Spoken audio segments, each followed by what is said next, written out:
November 16th, 2020. The deep state establishment is real, and they are panicked to the point of blatant election fraud. Donald J. Trump won the November 3rd election. Hashtag Trump's the best. Democratic henchmen have proven that Donald Trump is the most honest and incorruptible president ever. Fake news lies cannot dirty up squeaky clean Donald. Hashtag Obamagate. Obama is still the most corrupt president in history. He's a divider of the nation along race, gender, any physical attribute or situation. A truly evil person. Don't forget to subscribe on YouTube, iTunes, Stitcher, Spotify, and Rumble. Follow us on Twitter and Parler. Or check us out at jimbojohngalt.com. Play a theoretical game. Do we Constitution-loving Americans know the rules of how to create chaos and mayhem in the streets the way the Oreo-financed Antifa does? We don't know how to defend ourselves because the institutional shaming that starts in school and permeates every level of adulthood. Government workers, private businesses are required to preach white privilege and other gobbledygook PC cultural rot. We don't have a billionaire to get bricks delivered in cities to be thrown through windows of innocent neutral businesses every time a black criminal gets killed when he resists arrest. We, law-abiding people, expect vandals, arsonists, and all criminals to be prosecuted to the full extent of the law, even when it is a well-meaning conservative who loses their cool and commits a crime. We expect even them to face the consequences. Leftists, on the other hand, expect immunity, and indeed, they do get immunity from prosecution because they are the disposable street agitators for those mega-donor elites. They have their own private army of radical untouchables. Prosecutorial discretion has been weaponized by the leftists. The fake election polls over the last year were meant to dissuade Trump voters from voting, but it didn't work. So the violent Biden team propagandized the airwaves and voting systems with disinformation about the vote. Those leftists changed the rules of voting, removing safeguards and openly telling us they were going to steal the election through unverified mail voting. They did it so egregiously that Supreme Court Justice John Roberts let it happen when he ruled against stepping in when President Trump sued Pennsylvania to stop accepting votes after Election Day, November 3rd. They also allowed Nevada to mail full, live ballots to every single name on the decades-old voter rolls without making any effort to clean up those rolls, which resulted in hundreds of thousands of live ballots scattered, unattended, all around the state for anyone to pick up, fraudulently sign, and mail back to be counted. Again, no signature verification required, and ballots sent out to people who have moved years ago. Anyone could have sent the illegal ballots back, and they were counted. Who other than President Trump is willing to stand up for our Constitution? When will you be willing? What is our remedy other than compliance to the tyranny? Well, we can start by not polluting our brains by watching the corporate media, including Fox. Do not engage in Twitter, Facebook, or use Google for internet search. Boycott them all, not only to starve the beast, but to get better and more unbiased information. Fox News showed how left they had become when they incorrectly and early declared Arizona, hours even before Florida reported 2 time zones west, in order to suppress the West Coast vote. There was absolutely no reason to mention Arizona other than to sway the public. The person who decided on Fox News' decision desk is a Hillary Clinton fundraiser and leftist. The fact that he is even involved with Fox News should tell you how the Rupert Murdoch sons have bastardized Fox News reporting. You cannot buy Nike or any other products that support BLM, Black Lives Matter, Marxist anti-American companies, who, incidentally, use Chinese slave labor. The Chinese Communist Party, they are our enemy.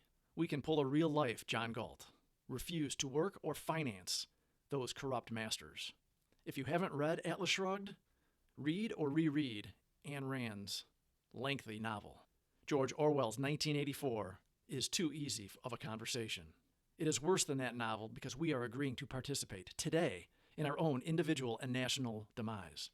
We are living it. How does that feel?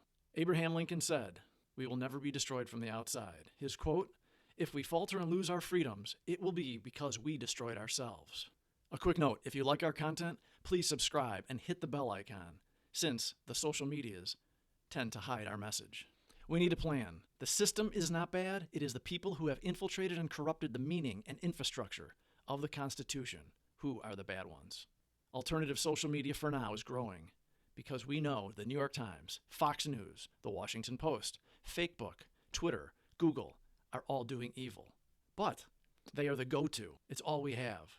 Even President Trump can't move away from Twitter just yet. Parler, Rumble, Gab, and BitChute are fledgling and growing quickly. Dave Rubin's Locals.com, his new platform, is well-financed and seemingly well-run. Keep an eye on them. Check them out. We as individuals are forced to read the establishment rags because they are the legacy media everyone is accustomed to. They use those outlets as weapons to write biased, unsourced, fictional articles, setting the narrative we are forced to answer and defend. As we have seen, they ask President Trump sophist questions, requiring him to first dispute the foundation of the question before being allowed to answer the real question. Maybe a more appropriate approach is to answer the way our president does, with, "That's a stupid question."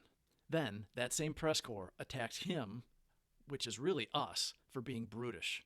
Such diabolical snowflakes they are. As the leftists call for Trump to concede before all of the electors have voted, rumors abound that President Trump is going to concede and will run again in 2024. That is negative, defeatist thinking. Trump is the man of these times. We need him at exactly this time to save our republic. The corrupt left is clearly trying to steal the election, and we, ordinary people, remain passive because we do nothing. We are scared of being targeted, and we don't know how to defend ourselves against this omnipotent oppressor, other than Donald J. Trump. He needs us now, and we need him. One example is in Pennsylvania. The Democrat Party in Philadelphia broke the court order which required Republicans to observe the counting of the votes. They broke this blatantly, and yet congressmen and senators continue to do nothing.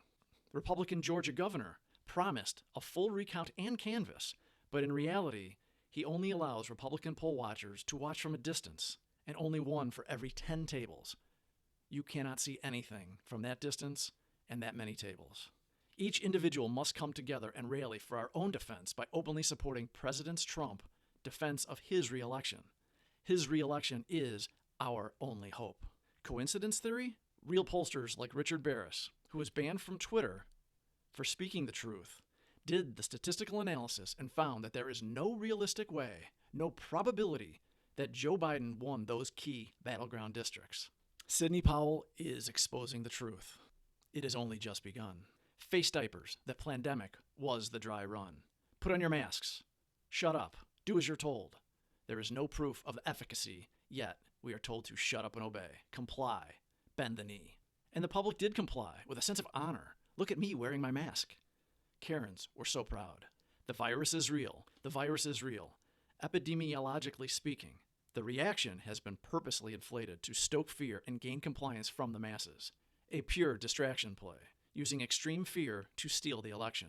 Mail-in voting has been in the works for years. You can no longer credibly say they did not purposely stoke fear to make President Trump look bad during electioneering, crashing the market, and making him look responsible for the pandemic, while at the same time making the voting system less and less secure. Those 4 Democrat-controlled cities is where Biden received the majority of the fraudulent in the middle of the night votes: Detroit, Philadelphia, Atlanta, and Milwaukee. Biden never campaigned, and he supposedly received more votes than the chosen one, Barack Obama. You are smarter than to believe that. Kamala Harris is the most hated woman next to Hillary, even by the blacks. Kamala dropped out of the primary season before a vote was even cast, prior to the Iowa caucuses. Every other county, city, jurisdiction, Hillary did better than Biden. He only won where he absolutely had to win, and by questionable ballots, timing, and reaction when questioned. We get it. It's easy to succumb to the leftist ideology. Give me free everything. Free healthcare.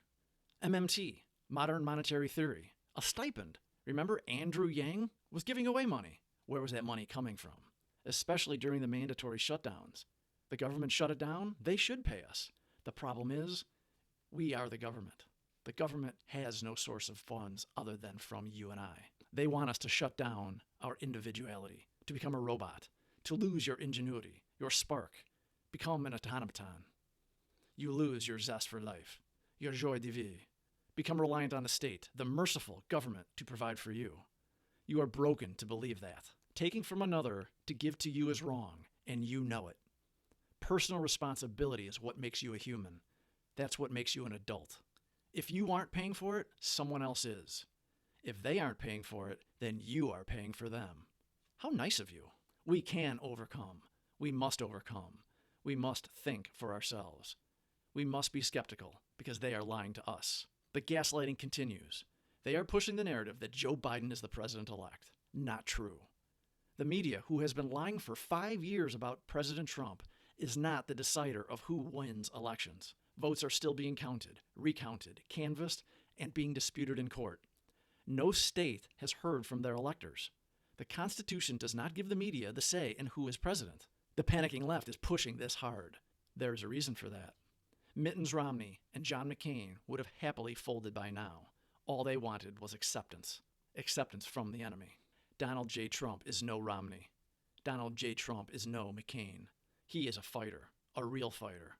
Most people have not heard the truth from the First Amendment-protected media about Joe Biden's corruption that was exposed and confirmed by his son's, Hunter's, laptop. His laptop has Hunter, in his own words, texts, emails, and voice recordings, confirming his dad's criminal and unethical actions, some of which were when he was the vice president under Obama.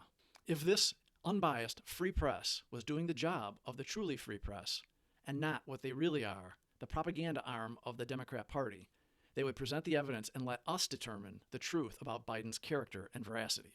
Former President Obama is trotting out a new book. The egomaniac has another autobiographical fiction playtime book. He was on the apocryphal 60 Minutes show, espousing his greatness in typical narcissistic fashion we have come to expect from him. We will do a full analysis of the episode, highlighting the difference in interviews between Snot Pelly with pompous Obama and Leslie Stahl's brutal hit piece of President Trump. They do what they do. They are corrupt. They are the scorpions in the story of the scorpion and the frog. Do not give them their due. Avoid their conspiracy theories, and they will be irrelevant. They will lose their power when we no longer give them our attention or eyeballs on the social media platforms. They will never accept us, and they will never permit us to think for ourselves. By abusing their position for so long, they have unwittingly given us a gift of our freedom and free up our time that we have been wasting trying to argue the error of their ways. No more. They are outside the bounds of the law. They are the true lawless, and it is time they felt the consequences of their actions. As always, keep your eyes and ears open, trust your instincts, and do not be afraid to speak up for your rights. Never bend the knee. Don't forget to subscribe on Rumble, YouTube, iTunes, Stitcher, and Spotify. Follow us at Jimbo John Galt on Parler and Twitter. You can always check us out at jimbojohngalt.com.